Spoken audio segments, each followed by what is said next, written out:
Okay, so it's a little bit hard right now for me to get into the energy of all this with such a disappointing pop in the box, which was the video before this. I mean, Napoleon Dynamite and Save the Bell, I mean, really, it's like they just shuffled all the filler into my box office shelf, which was kind of disappointing. But, anyways, on to the Rancor set. I really want to see what this Oola looks like. The box is actually in good condition. This is one of the ones that didn't get damaged when they all came. As you saw with the Jabba review, I tossed the box out. It doesn't need to be kept. It's going on the shelf.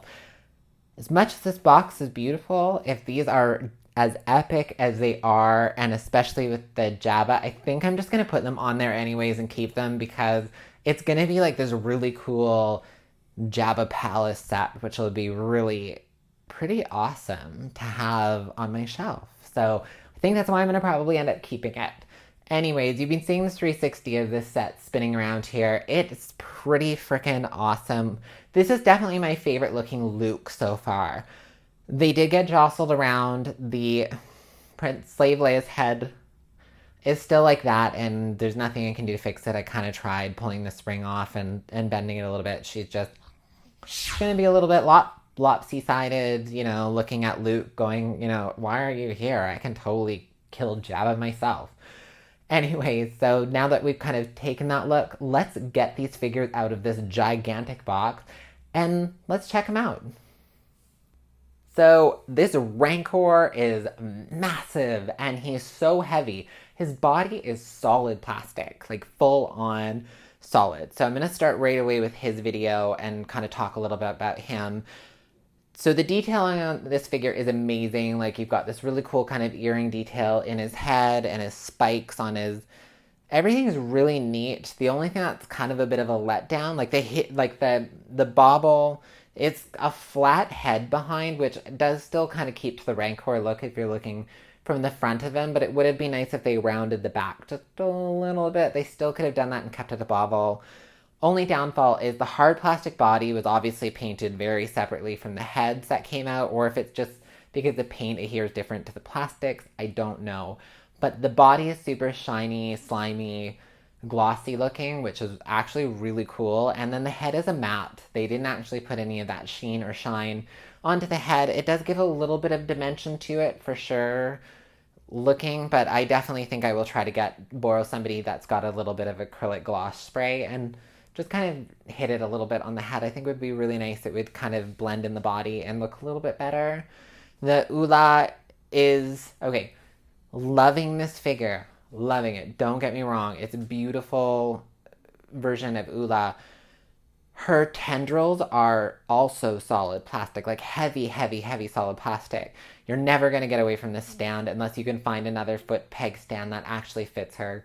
She's just too head heavy. Like she's instantly, it's actually kind of awkward to even hold her. So, anyways, that's the downfall to the Oola right there. She kind of, I don't know. They could have. I don't like the Star Wars stands. I think they look kind of cheesy and a little over branded.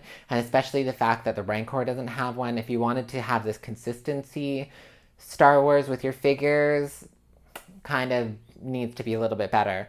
The Luke is my favorite Luke for sure. He's super adorable holding the bone to go up against the Rancor. Only thing is, again, with the baubles and shipping, his head, he's kind of a little loppy like Leia.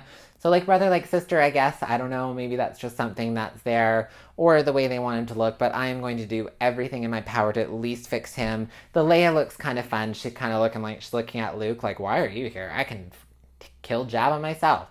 Where is this is definitely should not have been like this and shouldn't be so lopty. So Oola works because her tendril, they glued one down a little bit further back. There's no way you're going to be able to straighten her head out. And again, she kind of looks like she's dancing anyways, which is like, she's the slave Oola. Anyways, she doesn't make it into the pit. She's staying on the shelf, which is also pretty fun.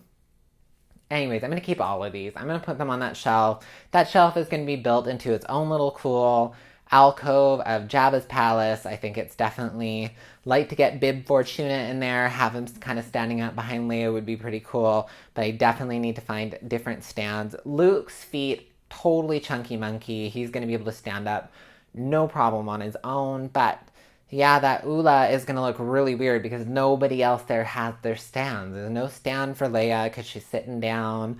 Luke won't need it.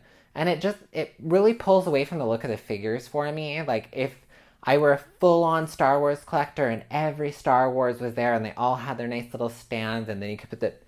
But even then, if you want your Rancor and all your Jabbas in a row, you're gonna not have them. So I am really particular on how I like displaying my figures. As you can see behind me, there just has to be a flow to it. I guess it's just artistic brain or something, but these just they just bug the crap out of me. I just don't like them. So that's just me. I know there's a lot of Star Wars people out there that love them. I just think it's repetitive and looks a little brand cheesy.